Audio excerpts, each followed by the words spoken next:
India ஒரு பெரிய சாதனை செய்தது.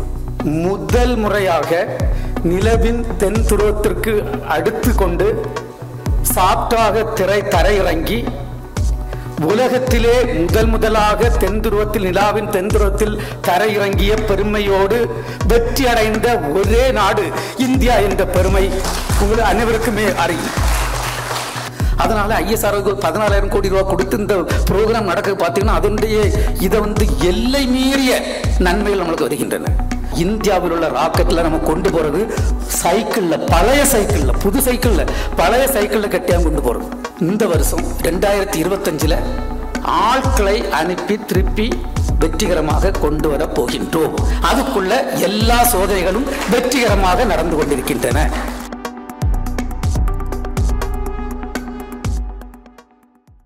முக்கடலின் தேனலைகள் முத்தமிழில் இசைபாடும் குமரியை சார்ந்த நான் இன்று உங்களோடு இங்கே வந்து உங்களை பார்த்து உங்களோடு பேசிக் கொண்டிருக்கின்றேன் என்றால் அதனுடைய பெருமை நண்பர் ராஜ்குமாரை சாரும். முதலில் அவர் என்னை அழைத்த போது இது யார் என்று பொதுவாக எனக்கு ஃபோனில் ரெஜிஸ்டர் பண்ணாத எந்த நம்பரையுமே நான் எடுக்கிறது கிடையாது. அன்னைக்கு எப்படியோ தெரியாமல் எடுத்துட்டேன். எடுத்தோடனே நான் ராஜ்குமார் ஹிந்து இதில் இருக்கேன், இந்த மாதிரி நாங்கள் ஒரு இது பண்ணுறோம், நாளை விஞ்ஞானிகளை தேர்ந்தெடுத்து அவர்களுக்கு பரிசுகள் வழங்குகின்றோம், அதுவும் VIT பல்கலைக்கழகத்தில் வச்சு நடத்துகிறோம், அதனால் நீங்கள் கண்டிப்பாக வரணும்னு சொன்னாங்க. அப்போ சொல்லும்போது எனக்கு இது முடியாதுன்னு சொல்ல முடியாது. ஏன்னா கிட்டத்தட்ட 1 கோடி மாணவர்களை பார்த்து அவர்களோட நன்மைக்காக அவர்களோடு என்னுடைய அனுபவங்களை பங்கிட வேண்டும் என்ற ஒரு உன்னத எண்ணத்தோடு ஜனவரி 1ஆம் தேதி முதல் நான் ஜனவரியில் கழிஞ்ச சந்திரயான் 3 வெற்றி அடைந்த பின் அந்த பணியை ஆரம்பித்துள்ளேன். கிட்டத்தட்ட 1 லட்சம் மாணவர்களை இதுவரை நான் பார்த்துள்ளேன். அதனால் கண்டிப்பாக வர வேண்டும் என்ற ஒரு எண்ணத்தோடு 5ஆம் தேதி இங்கே இருந்தாலும் திரும்பி 6ஆம் தேதி பெங்களூர் போயிட்டு 7ஆம் தேதி திருவனந்தபுரம் போயிட்டு இன்னைக்கு கண்டிப்பாக இங்கே வந்து உங்களோட நான் இப்போ அமர்ந்துள்ளேன். இப்போ நீங்கள் பார்த்தீங்கன்னா நான் முதல் தமிழில் பேசணுமா இங்கிலீஷில் பேசணுமா எனக்கு, ஏன்னா நான் 40 வருஷம் கேரளாவில் இருந்தனால ஆஃபீஸில் 90% டைம் இங்கிலீஷில் பேசுறதுனால தமிழில் கொஞ்சம் பேசுறது கொஞ்சம் அப்போ திணற மாதிரி தோணும். இருந்தாலும் தமிழில் இங்கிலீஷும் சேர்ந்து பேசலாம்னு நினச்சிருக்கேன். நீங்கள் நம்மளுக்கு இந்தியா சுதந்திரம் அடைஞ்சு 1947 சுதந்திரம் அடைஞ்சது. அப்போ அந்த காலகட்டத்திலிருந்து இன்னைக்கு வரை பார்த்தீங்கன்னா அந்த 76 வருஷத்தில் அனைத்து துறைகளிலுமே நல்லா வளர்ச்சி அடைந்துள்ளோம். நீங்கள் எந்த ஃபீல்டு எடுத்தாலும், அக்ரிகல்ச்சர் எடுத்தாலும், இண்டஸ்ட்ரியல் டெவலப்மெண்ட் எடுத்தாலும், டிரான்ஸ்போர்ட்டேஷன் எடுத்தாலும், எஜுகேஷன் செக்டர் எடுத்தீங்கன்னா ஒரு சின்ன உதாரணத்தை சொல்கிறேன். நாங்கள்லாம் படிச்சுட்டு இருக்கும்போது தமிழ்நாட்டில் மொத்தம் 1200 பேருக்கு மட்டுக்குமே என்ஜினியரிங் காலேஜில் படிக்கிறதுக்குள்ள வாய்ப்புகள் இருந்தன. ஆனால் இன்னைக்கு வேந்தர் சொன்னது போல நிறைய பேர் என்ஜினியர் ஆவதுக்குள்ள வாய்ப்புகள் உள்ளன. அப்படி கல்வித்துறையிலும் எல்லா துறைகளிலுமே நன்றாக வளர்ந்து உள்ளன. உங்களுக்கு எல்லாருக்கும் தெரியும், ஆகஸ்ட் 23 கழிஞ்ச வருஷம் 23rd 2/3/2023 இப்படிதான் நாங்கள் ரெஜிஸ்டர் பண்ணி மைண்டில் வச்சிருக்கோம். ஆகஸ்ட் 23ஆம் தேதி கழிஞ்ச 2023ஆம் தேதி 2023 ஆண்டு இந்தியா ஒரு பெரிய சாதனை செய்தது. இந்திய விண்வெளித்துறை சந்திரயான் 3 என்கக்கூடிய ஒரு செயற்கைக்கோளை முதல் முறையாக நிலவின் தென் துருவத்திற்கு அடுத்து கொண்டு சாப்டாக தரையிறங்கி உலகத்திலே முதலாக தென் துருவத்தில் நிலாவின் தென் துருவத்தில் தரையிறங்கிய பெருமையோடு வெற்றி அடைந்த ஒரே நாடு இந்தியா என்ற பெருமை உங்களுக்கு அனைவருக்குமே அறியும். அது மட்டும் இல்லாமல் நீங்க பாத்தீங்கன்னா சூரியனை படிக்கிறதுக்காக செயற்கைக்கோள்கள் உலகத்தில் இதுவரை 3 நாடுகள் மட்டுமே செய்துள்ளன. நம்ம இந்தியா தான் 4வது நாடு. 1480 கிராம் எடை உள்ள ஆதித்யா L1 என்று கூறக்கூடிய ஒரு செயற்கைக்கோளை செய்து இந்த வருஷம் ஜனவரி 6ஆம் தேதி பூமியிலிருந்து 15 லட்சம் கிலோமீட்டர் தொலைவில் கொண்டு கரெக்டா நிலைநிறுத்திய 4வது நாடு இந்திய நாடு. அதில் 7 கருவிகள் உள்ளன. எல்லாமே நன்றாக இப்போது வேலை பார்த்து கொண்டிருக்கின்றன. இன்னும் அதை கமிஷன் பண்ணல. அது மட்டும் இல்லாமல் கழிந்த வருடம் பல சாதனைகளை எல்லாம் செய்திருக்கோம். நான் இந்திய விண்வெளித்துறையை பற்றி என்னுடைய 2வது போர்ஷன் ஆஃப் த டாக்கில் பேசலாம்னு நினச்சிருக்கேன். நீங்கள் பார்த்தீங்கன்னா இந்தியாவுடைய வளர்ச்சி 76 ஆண்டுகள் எடுத்து பார்த்தீங்கன்னா, நீங்கள் லிட்ரஸி லெவல் கல்வித்துறையை பார்த்தீங்கன்னா, இந்த இந்தியாவில் படித்தவர்களுடைய விழுக்காடு 12 விழுக்காடுல இருந்து இன்னைக்கு 79.7%, கிட்டத்தட்ட 80% நாம் அடைந்துள்ளோம். அன்னைக்கு நீங்க பாத்தீங்கன்னா சுதந்திரம் கிடைக்கும் போது நம்மகிட்ட இருந்தது 2825 தொடக்க கல்விகள் மட்டும், தொடக்க பள்ளி சாலைகள் மட்டுமே. அதுல இருந்து இன்னைக்கு பாத்தீங்கன்னா கிட்டத்தட்ட 8.4 lakhs ஸ்கூல்ஸ் இருக்கு. அன்னைக்கு சுதந்திரம் கிடைக்கும் போது நம்மளுக்கு ஐஐடியோ இந்தியன் இன்ஸ்டிடியூட் ஆஃப் மெடிக்கல் சயின்ஸோ என்ஐடி ஒண்ணுமே கிடையாது. முத ஆரம்பிச்சது ஐஐடி கரக்பூர் 1956. அது எங்க ஆரம்பிச்சாங்கன்னா கல்கத்தா பக்கத்துல நம்ம சுதந்திர வீரர்களை எல்லாம் சிறையடைத்த ஒரு இடத்தில், கிஜிலி ரிட்டன்ஷன் கேம்ப் எங்கக்கூடிய ஒரு இடத்துல கரக்பூர்ல தான் ஆரம்பிச்சாங்க. அந்த கல்லூரியில், அந்த ஐஐடியில எனக்கும் படிக்கிறதுக்கு வாய்ப்பு கிடைச்சதுக்கு, எம்டெக்கும் பிஹெச்டிக்கும் கிடைத்ததை மிகவும் பெருமையாக நான் நினைக்கின்றேன்.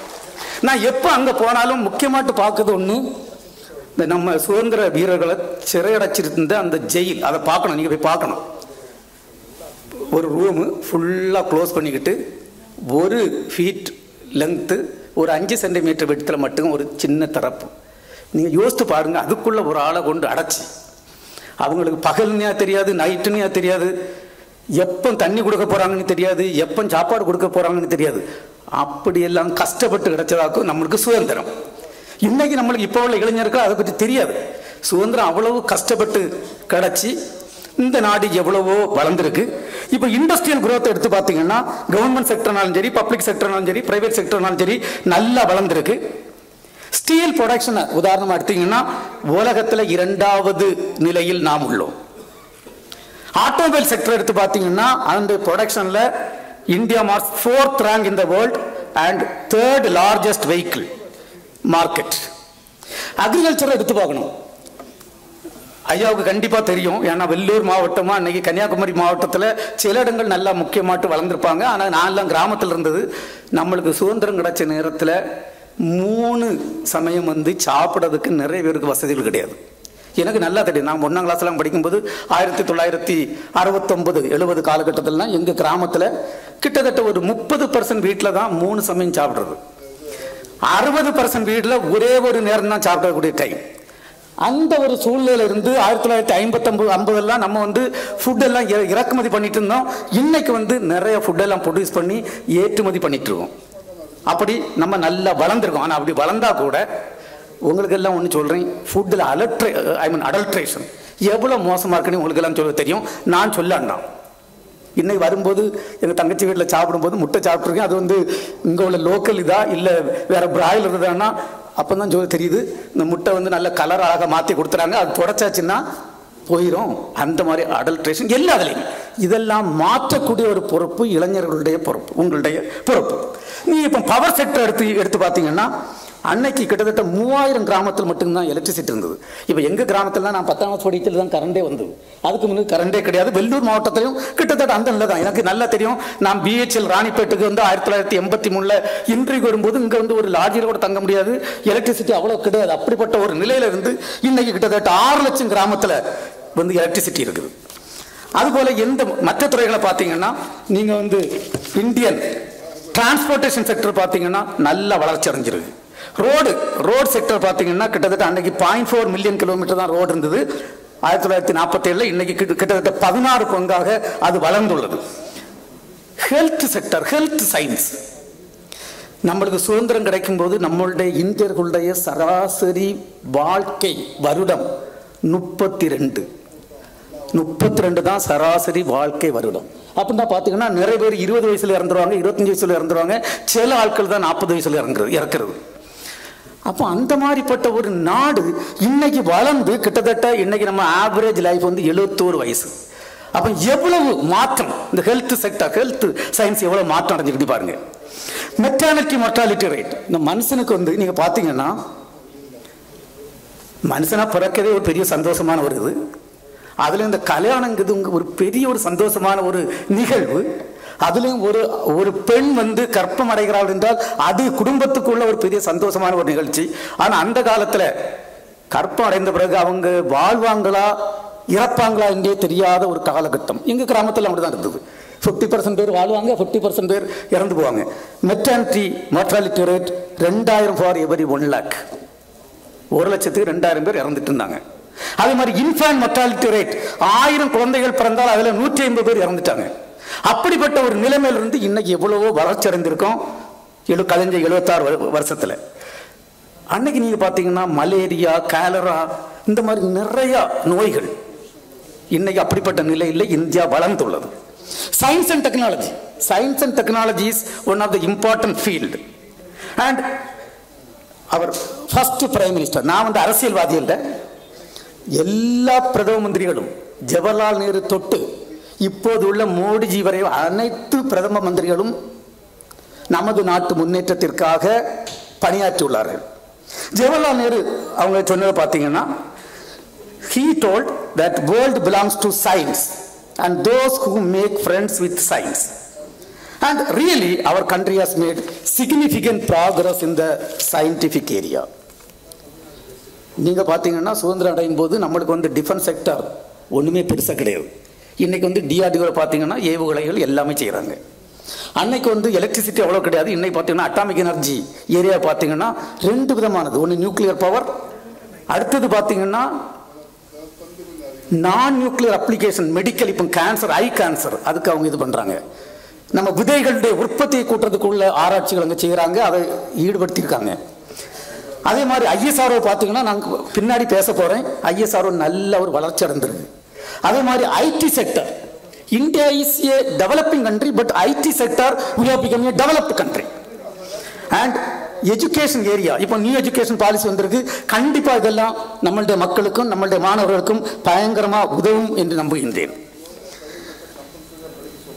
Defence, economy, every area we have grown, but we have not reached to the developed country status.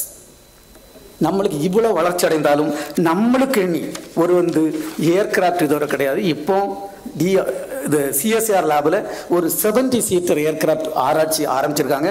கண்டிப்பா அது சக்சஸ் அடையும்னு நான் நினைக்கிறேன். அடுத்தது 2018-19 பார்த்தீங்கன்னா நம்மளுக்கு வந்து கிட்டத்தட்ட பேட்டன்ஸ் ஒரு 63% கூடியிருக்கு. Mahatma Gandhi has once told, there is enough in this world for everyone's need but not for greed, indicating the need for wholesome development of the nation. Since then, starting from the Jawaharlal Nehru, we had visionary prime ministers, including all the prime ministers, including the current prime minister, who has really taken the country to greater heights. நம்ம நாட்டை பார்த்தீங்கன்னா scientific இதுல வந்து முன்னாடியே நல்ல வளர்ச்சி அடைந்த ஒரு நாடு. ஜெகதீஷ் சந்திர போஸ், உங்களுக்கு எத்தனை பேருக்கு நீங்க எல்லாம் படிச்சிருப்பீங்க மாணவர்கள்.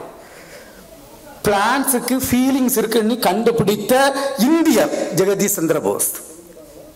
சர் CV ராமன், அவருக்கு பிசிக்ஸுக்காக இந்திய விஞ்ஞானி, நோபல் பிரைஸ் கிடைச்சது. ராமானுஜம் கான்செப்ட் ஆஃப் ஜீரோ கண்டுபிடிச்சு அவர் பெரிய ஒரு மேத்தமெட்டிஷியன். சுவாமி விவேகானந்தா, எல்லாரும் வந்து அவரை வந்து எதோட லிங்க் பண்ணுவாங்கன்னா மதத்தோட லிங்க் பண்ணுவாங்க. நான் அதோட லிங்க் பண்ண விரும்பல. இன்னைக்கு வந்து பெங்களூர்ல இந்தியன் இன்ஸ்டிடியூட் ஆஃப் சயின்ஸ் வந்திருக்குன்னா அதுக்கு காரணம் வந்து சுவாமி விவேகானந்தாவும் டாடா, சாம்ஜெட் டாடா 2 பேரும் சேர்ந்து கப்பல்ல பயணித்த போது 2 பேரும் சேர்ந்து டிஸ்கஸ் பண்ணனால வந்த ஒரு Indian institute of Science. Homi Bhabha, father of Indian atomic energy program. Vikram Sarabhai and APJ Abdul Kalam, உங்களுக்கு எல்லாம் தெரியும், நான் சொல்ல வேண்டியது இல்லை. ஒரு சாதாரண ஒரு கிராமத்தில் பிறந்து ஒரு பெரிய விஞ்ஞானியா வளர்ந்து இந்தியாவுடைய ராக்கெட் SLV-3 ப்ராஜெக்ட் டைரக்டராக இருந்து மிசைல் மேனாக மாறி ஒரு பீப்புள் பிரசிடென்டாக மாறிய ஒரு முக்கியமான ஒரு நல்ல மனிதர். அண்ட் இந்தியாவில் பார்த்தீங்கன்னா எத்தனையோ ரெவல்யூஷன் நடந்திருக்கு. இண்டிபெண்டன்ஸ் பிறகு green revolution, white revolution, grey revolution, so many revolution which has really brought the country up.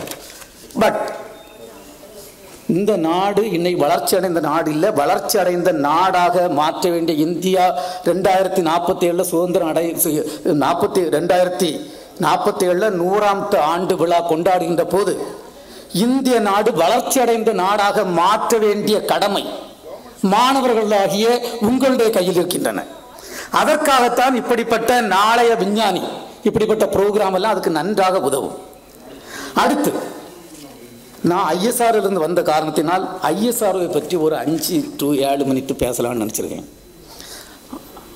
இது எதுக்கு சொல்கிறேன்னா, இந்த ஒரு சாதாரண ஒரு நாடு 1947 நம்மளுக்கு சுதந்திரம் அடைந்த போது இந்திய விண்வெளித்துறையே கிடையாது. இந்திய விண்வெளித்துறை ஆரம்பிக்கப்பட்டது, அதனுடைய ப்ரோக்ராம் ஸ்டார்ட் பண்ணது 1962ஆம் ஆண்டு. 1967 நவம்பர் 20ஆம் தேதி ஒரு 1 மீட்டர் உயரம் உள்ள ஒரு ராக்கெட், 1 மீட்டர் உயரம் உள்ள ஒரு சின்ன ராக்கெட்டை, அதுதான் முத நம்ம இண்டிஜினியஸ் ராக்கெட் போகுது 1967 நவம்பர் 20. அந்த காலகட்டத்தில் நீங்கள் பார்த்தீங்கன்னா 61 யூரி ககாரின், ரஷ்யாவில் உள்ள யூரி ககாரின் வந்து ஸ்பேஸுக்கு போயிட்டு திரும்பி வந்தாச்சு. 1969 நான் 1ஆம் கிளாஸ் படிச்சுட்டு இருக்கேன். இது மாதிரி பெஞ்சு டெஸ்க் ஒன்றும் கிடையாது, ஒரு தரையில் இருந்து ஒரு 20 மாணவர்களோடு இருந்து நான் 1ஆம் கிளாஸில் இருந்துட்டு இருக்கும்போது அன்னைக்கு ரொம்ப சந்தோஷமா இருந்தேன். ஏன்னா கிளாஸ் ஒன்று நடத்தல, டீச்சர்ஸ் அங்கேயும் ஒரு சின்ன ரேடியோ வச்சுட்டு அங்கேயும் நடந்துட்டு இருக்காங்க. எங்களுக்கு எதுக்குன்னு தெரியாது. கடைசியில் வந்து சொன்னாங்க, ஆள் வந்து 3ல் இறங்கியாச்சுங்க 1969. அந்த நேரத்தில் நம்ம இப்படிப்பட்ட ஒரு ராக்கெட்டை செய்துட்டு இருக்கோம். அதிலிருந்து இன்னைக்கு நீங்கள் பார்த்தீங்கன்னா நம்மளுடைய வளர்ச்சியை பார்த்தீங்கன்னா, இதுவரை கழிந்த 60 ஆண்டுகளில் கிட்டத்தட்ட 3900 சவுண்டிங் ராக்கெட் இந்திய மண்ணிலிருந்து அனுப்பப்பட்டுள்ளது. 3900 சவுண்டிங் ராக்கெட். 6 விதமான லான்ச் வெஹிக்கிள் செய்திருக்கோம், விண் ஏவூர்திகள். இந்த விண் ஏவூர்திகள், இந்த லான்ச் வெஹிக்கிளுக்கும் தீபாவளி ராக்கெட்டுக்கும் பெரிய வித்தியாசம் கிடையாது. ரெண்டையும் கொளுத்தி விட்டாச்சுன்னா ரெண்டும் போகும். ஆனால் தீபாவளி ராக்கெட் அதுக்கு எங்கே போகணுமோ அங்கே போகும். ஆனால் லான்ச் வெஹிக்கிள் நம்மளுக்கு எங்கே போகணுமோ அங்கே கொண்டு போகணும். அதுதான் வித்தியாசம். அதுக்கு தான் வேலை செய்துட்டு இருக்கோம். 6 விதமான ராக்கெட் செய்திருக்கோம், லான்ச் வெஹிக்கிள் செய்திருக்கோம். முதல் லான்ச் வெஹிக்கிள் ஜூலை 18 1980 வெற்றிகரமாக போச்சு. அதுக்குள்ள ப்ராஜெக்ட் டைரக்டர், திட்ட இயக்குனர் யாருன்னா APJ அப்துல் கலாம் அவர்கள். அந்த ராக்கெட் வந்து கொண்டு போட்டது 40 கிலோகிராம் எடை உள்ள செயற்கைக்கோள். இப்போ நம்மள்கிட்ட இருக்கக்கூடிய சக்தி வாய்ந்த LVM-3 ராக்கெட்டு 40 கிலோகிராம், அன்னைக்கு 40 கிலோகிராம். அந்த ராக்கெட்டுக்கு வெயிட் 17 டன் வெயிட். இன்னைக்கு 37 வருஷம் கழிச்சு 2017 LVM-3 விட்டோம். அதுக்கு வெயிட் பார்த்தீங்கன்னா ஈஸியாக உங்களுக்கு ஞாபகம் வைக்கிறதுக்கு 37 வருஷத்தில் 37 பங்கு அதுக்கு வெயிட் கூடுச்சு.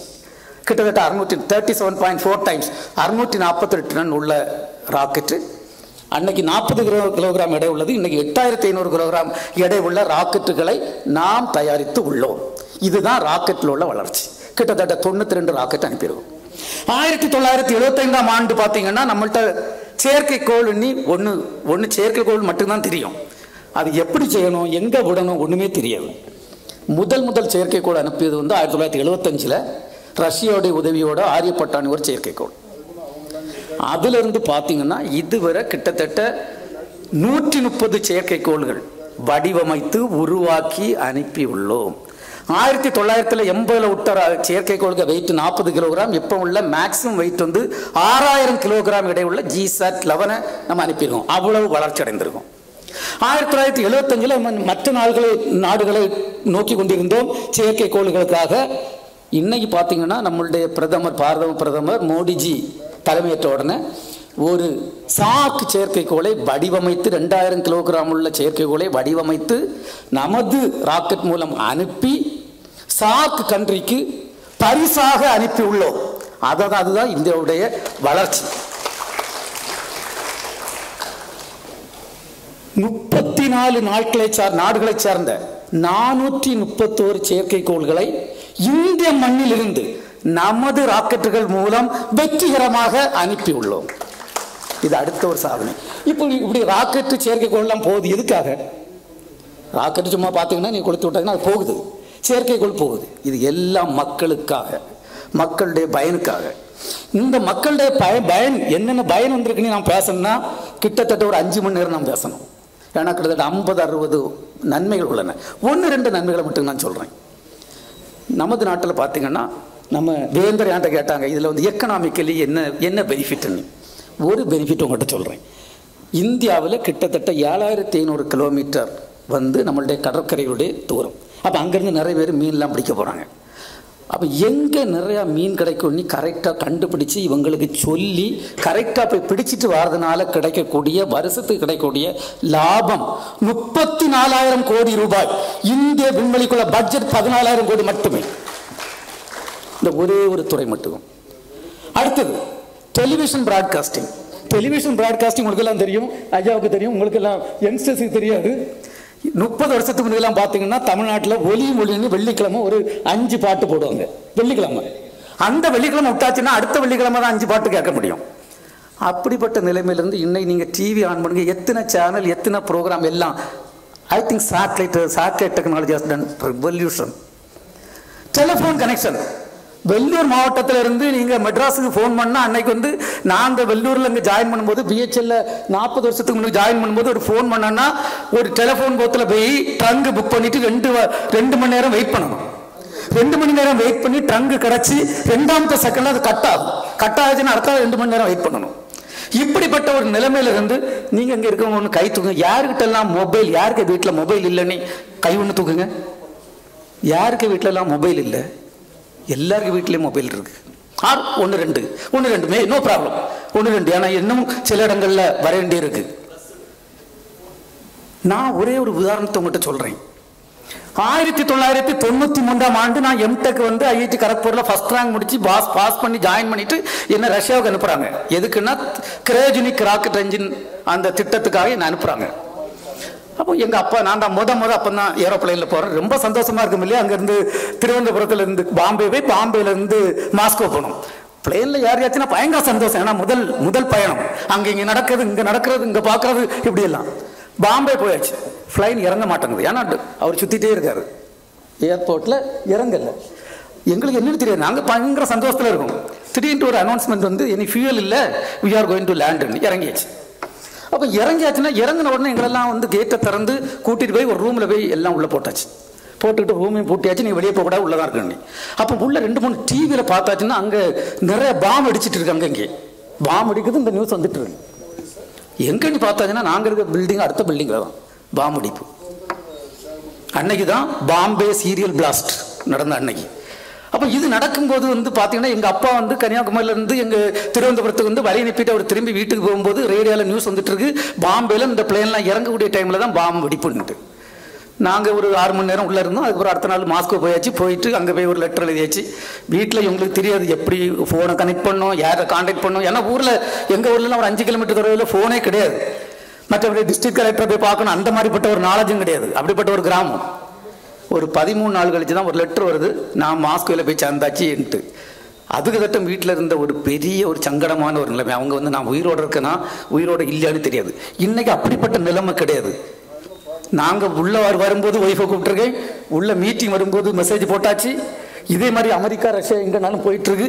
இப்படிப்பட்ட ஒரு நிலைமை மாறி உள்ளது. இப்படி டெலி கம்யூனிகேஷன் பயங்கர ரெவல்யூஷன். Disaster warning. உங்களுக்கு சுனாமி எல்லாம் வரும்போது தெரியும் எத்தனை பேர் இறந்தாங்க. இன்னைக்கு வந்து சுனாமினாலும் சரி ஃப்ளட்னாலும் எல்லாம் மானிட்டர் பண்ணி நீங்கள் சொல்லுங்க.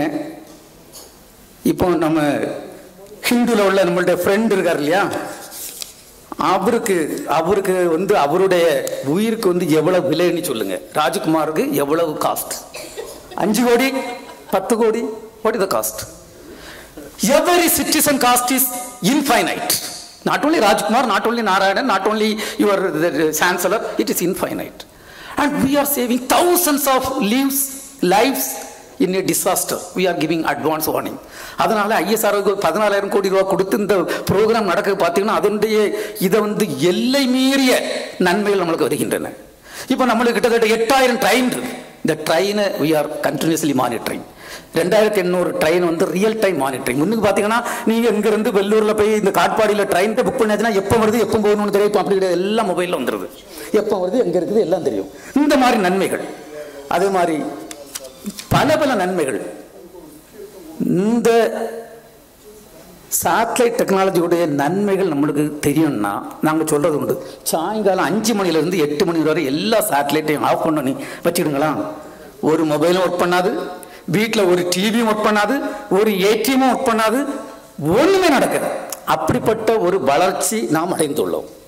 அதுக்கு பிறகு சயின்டிபிக் இதை பார்த்தீங்கன்னா நம்ம பல பல வளர்ச்சிகள் அடைஞ்சிருக்கோம். 1967 நம்ம இந்த இந்த ராக்கெட் செய்யும்போது நீங்கள் கூகுள் பண்ணி பார்த்தீங்கன்னா தெரியும், இந்தியாவில் உள்ள ராக்கெட்டில் நம்ம கொண்டு போகிறது சைக்கிளில், பழைய சைக்கிளில், புது சைக்கிளில், பழைய சைக்கிளில் கட்டியாக கொண்டு போகிறது. முதல் செயற்கைக்கோள் பெங்களூரில் கொண்டு போனது வந்து ஒரு டெஸ்டாக கொண்டு போனது மாட்டு வண்டியில். அந்த மாதிரி காலகட்டத்தில் இருந்து இன்னைக்கு நீங்கள் பார்த்தீங்கன்னா எவ்வளோ வளர்ச்சி அடைந்திருக்குன்னு ஒரு 6-7 பாயிண்ட் நான் சொல்கிறேன். சந்திரயான் 1ங்கிறது முதலாக அனுப்பப்பட்ட ஒரு சயின்டிபிக் செயற்கைக்கோள். சந்திரயான் 1 தான் நிலாவில் தண்ணீருக்கு கண்டுபிடிச்ச முதல் செயற்கைக்கோள். இந்தியர்கள் தான் முதலில் கண்டுபிடித்தது. வேற எந்த நாடும் கண்டுபிடிச்சது இல்லை. இந்தியா தான் முதலில் தண்ணீர் இருக்கின்றது எண்ணி கண்டுபிடிச்சது. அப்கோர்ஸ் அமெரிக்கர்களுடைய ஒரு உதவியும் அதில் உண்டு. ரெண்டாவது, நீங்கள் சந்திரயான் 2 இருக்கு இல்லையா, சந்திரயான் 2 வந்து சக்ஸஸாக லேண்ட் ஆகலை. ஆனால் பார்த்தீங்கன்னா அதில் ஒரு ஆர்பிட்டர் இருக்குது. இப்போ நிலாவை சுற்றிட்டே இருக்குது, 100 கிலோமீட்டர் சுற்றிட்டே இருக்குது. அதில் ஒரு கேமரா இருக்குது, on orbit high resolution camera. அந்த ரெசல்யூஷன் பார்த்தீங்கன்னா 30 சென்டிமீட்டர். இந்த ப்ரொப்பல்ஷன் மாடல் அதில் சுற்றிட்டு இருக்கிறது வந்து நாங்கள் டிசைன் பண்ண லைஃப் 1 வருஷம் தான். ஆனால் இப்போ அதுக்கு லைஃப் வந்து 7 வருஷம். Because of innovative management, innovative systems. அந்த கேமரா ரெசல்யூஷன் 30 சென்டிமீட்டர். அந்த கேமரா தான் the best camera available in moon's orbit as on date, and every Indian can be proud of that. And Mars orbiter mission, நம்ம வந்து இங்கிருந்து செவ்வாய் கோளுக்கு கிட்டத்தட்ட 68 கோடி kilometre கொண்டு போனோம். தூரம் வந்து 20 கோடினா கூட அது போகக்கூடிய பாதை பார்த்தீங்கன்னா 68 கோடி கிலோமீட்டர் கொண்டு போய் அங்கே ரெட் பிளானட் இல்லை போய் நம்ம இது அடையணும். நீங்கள் எல்லா ஸ்டூடெண்ட்டுக்கும் ட்ரிக்னாமெட்ரி தெரியும், டீச்சர்ஸுக்கும் தெரியும். ஒரு சின்ன கால்குலேஷன் போட்டு பாருங்க. ஒரு 0.1 டிகிரி எரர்ல போச்சான்னா 68 கிலோமீட்டர் தொலைவு போகும்போது எங்கே போய் நிற்கணும்? அது ரெட் பிளானட்டுக்கு போகாது. ஆனால் கரெக்டாக கொண்டு போய் 295 நாட்கள் பயணித்து கரெக்டாக போய் வெற்றி அடைந்தது. அப்படி வெற்றி மார்ஸ் ஆர்பிட்டர்ல போய் வெற்றி அடைந்த முறையாக வெற்றி அடைந்த முதல் நாடு இந்தியா மட்டுமே. எந்த ஒரு வல்லரசு நாடும் முதல் முறையாக வெற்றி அடையவில்லை. அது ரஷ்யாவாக இருக்கலாம், அமெரிக்காவாக இருக்கலாம், யாருமே முதல் முறையில் வெற்றி அடையலை. அப்படி மட்டும் இல்லை, அங்கே கொண்டு போனதுக்குள்ள இந்த தூரத்துக்குள்ள அந்த 1 கிலோமீட்டருக்கு எவ்வளவு பைசான்னு நம்ம கால்குலேட் பண்ணி பார்த்தோம்னா அதுக்கு கொடுத்த செலவாகிய தொகை நம்ம ஆட்டோக்கு கொடுக்கக்கூடிய தொகையை விட குறைந்த தொகை. அதுதான் இந்தியர்களுடைய சாதனை. வேற எந்த நாள்லையும் இவ்வளவு குறைந்த தொகையில இப்படி போயிட்டு இல்லை. அடுத்தது பார்த்தீங்கன்னா ஒரே ராக்கெட்டில் ரஷ்யா வந்து 37 செயற்கைக்கோளை கொண்டை வெற்றிகரமாக விட்டிருந்தது. அப்போ நாங்களாம் இருந்து டிஸ்கஸ் பண்ணிட்டு இப்படியே இருந்தோம்னா நம்ம இவங்களுக்கு always will be follower, how to lead தம். அப்போ ஒரு டிசிஷன் எடுக்கப்பட்டது, 100 செயற்கைக்கோளை நம்ம அனுப்பணும். அப்போ 100 செயற்கைக்கோள் அனுப்புறது ஈஸி, அங்கே கொண்டு போட்டலாம். ஆனால் ஒன்று கொண்டு போய் இடிக்கக்கூடாது, இடிக்காமல் கொண்டு போடணும். கடைசியில் டிசைட் பண்ணி 104 செயற்கைக்கோள்களை அனுப்பினோம். 104ம் ஒன்றோடு ஒன்று இடிக்காமல் வெற்றியாக 100க்கு மேற்பட்ட ஒரே ராக்கெட்டுகளில் 100க்கு மேற்பட்ட செயற்கைக்கோள்களை அனுப்பி வெற்றி அடைந்த முதல் நாடு இந்தியா. இப்போ இந்த கழிஞ்ச வருஷம் ஏப்ரல் நீங்க பாத்தீங்கன்னா ஒரு திருப்பி வந்து தரையிறங்குகின்ற ஒரு ராக்கெட் லெக்ஸ் எக்ஸ்பெரிமெண்ட் நீங்க எல்லாம் பார்த்துருப்பீங்க, டிவிலாம் பார்த்துருப்பீங்க. கரெக்டாக வந்து இறங்குச்சு. நான் அங்கே தான் இருந்தேன். ஒரு 4.8 கிலோமீட்டரில் கொண்டு போட்டாச்சுன்னா அது வந்து இறங்கக்கூடியதை பார்க்கணும், பர்ஃபெக்டாக கரெக்ட் இடத்துல. இப்படி எல்லா இடத்துலையுமே நம்ம முன்னேறிட்டே இருக்கோம். சந்திரயான் 3 பார்த்தீங்கன்னா சந்திரயான் 2 வந்து அது வந்து கொஞ்சம் மார்ஜெல்லாம் மிஸ் பண்ணிட்டோம். 2.1 கிலோமீட்டர் கரெக்டாக வந்து அதுக்கு மிஸ் பண்ணிட்டோம். அப்போ வந்து ஒரு குழு அமைக்கப்பட்டது, 9 பேர் உள்ள குழு.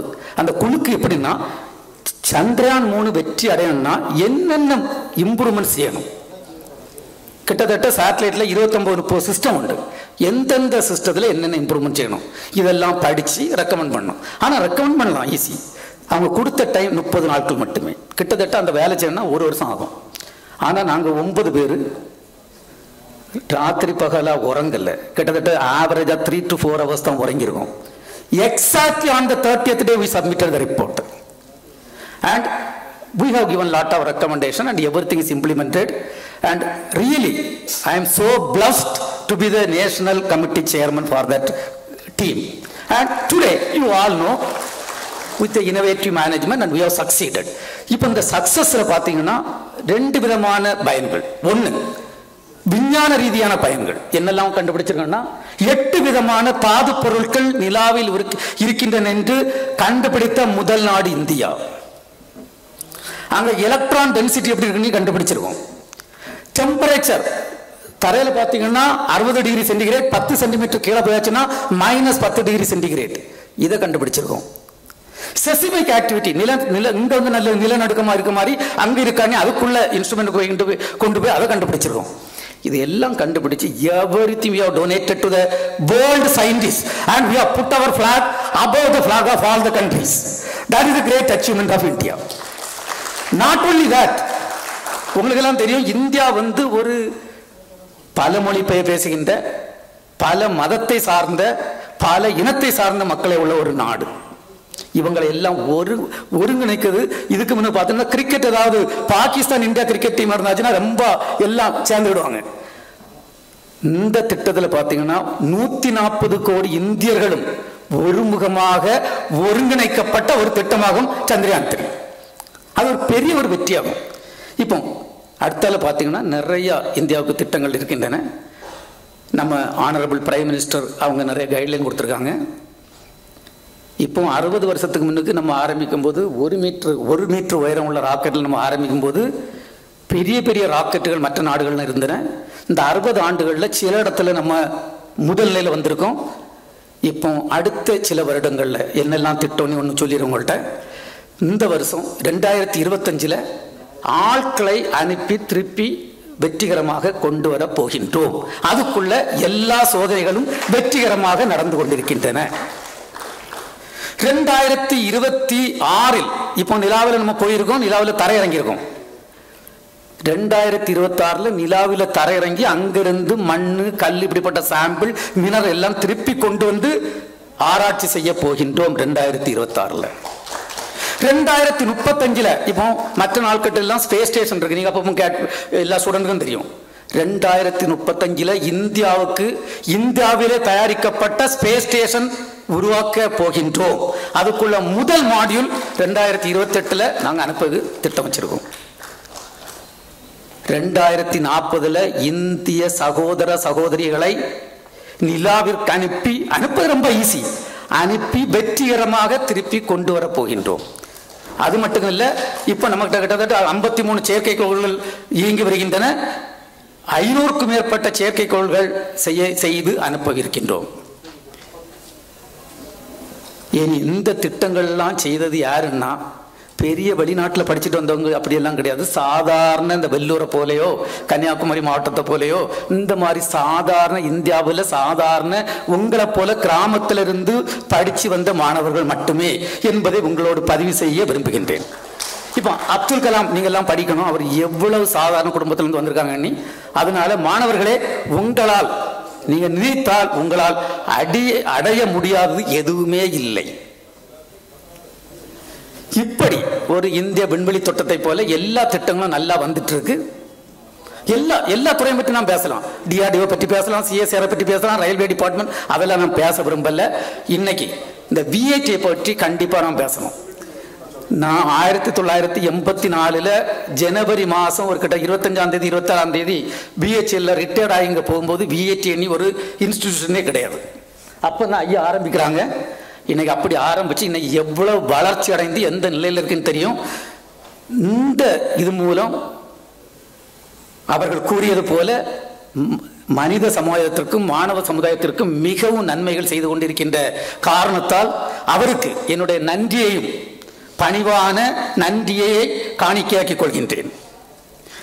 மாணவ செல்வங்களே, இப்படிப்பட்ட உங்களுக்கெல்லாம் கிடைச்சது ஒரு பெரிய ஒரு வாய்ப்பாகும். இப்படி வந்து எல்லாம் ஃபியூச்சர் சயின்டிஸ்டை கண்டுபிடிக்கிறதுக்கும் இந்த மாதிரி ஒரு உங்களை கொண்டு வந்திருக்கும் இந்த மாதிரி ஹிந்து குரூப்புக்கும் என்னுடைய அன்பான நன்றியை தெரிவித்துக் கொள்கின்றேன். உங்களுக்கெல்லாம் ஒரு முக்கியமான கடமை இருக்கின்றது. என்ன கடமைன்னா, நீங்கள்லாம் இப்போ வெற்றி அடையணும்னா அதுக்கு நிறையா ஒரு 1 ஹவர்னா அட்வைஸ் கொடுக்கலாம். ஆனால் 2-3 அட்வைஸ் சொல்லணும். முதலாக பெற்றோர்களிடத்தும் ஆசிரியர்களிடத்தும் முதியவர்களிடத்தும் உள்ள டோட்டல் பிளஸிங் கிடைக்கணும். அந்த மாதிரி டோட்டல் பிளஸிங் கிடைக்கணும்னா அது உங்கள் கையில் தான் இருக்கும். இந்த கோயிலுக்கு போனாலோ சர்ச்சுக்கு போனாலோ பள்ளி இதுக்கு போனாலும் கிடைக்காது, உங்கள் கையில் தான் இருக்குது. நீங்கள் நல்லவர்களாக வளர வேண்டும். Total blessing. Hard working with determination and please aim high. Abdul Kalam சொல்லுவாங்க, நீ எதுவும் சின்னதாட்டி எய்ம் பண்ணாத. எய்ம் பண்ணதெல்லாம் இது போல நான் விஐடி போல ஒரு இன்ஸ்டியூட் தான் கட்டணும், நான் ஒரு பெரிய நான் நாளைக்கு ஒரு மினிஸ்டரா வரணும், சும்மா ஒரு சாதாரண வேலை பார்த்துட்டு இருக்கணும் அப்படிலாம் நினைக்காதுங்க. பெரிய பெரிய இது அந்த மாதிரி எண்ணங்கள் வர வேண்டும். இந்த நாட்டை ஒரு வளர்ந்த நாடாக மாற்றுவதற்கு நான் பாடுபட வேண்டும். இந்த மாதிரி நல்ல நல்ல உயர்ந்த எண்ணங்கள் வேண்டும். இந்த எண்ணங்களோடு பாடுபட்டு science and technology is very important to the country. Doesn't mean that other departments are not important.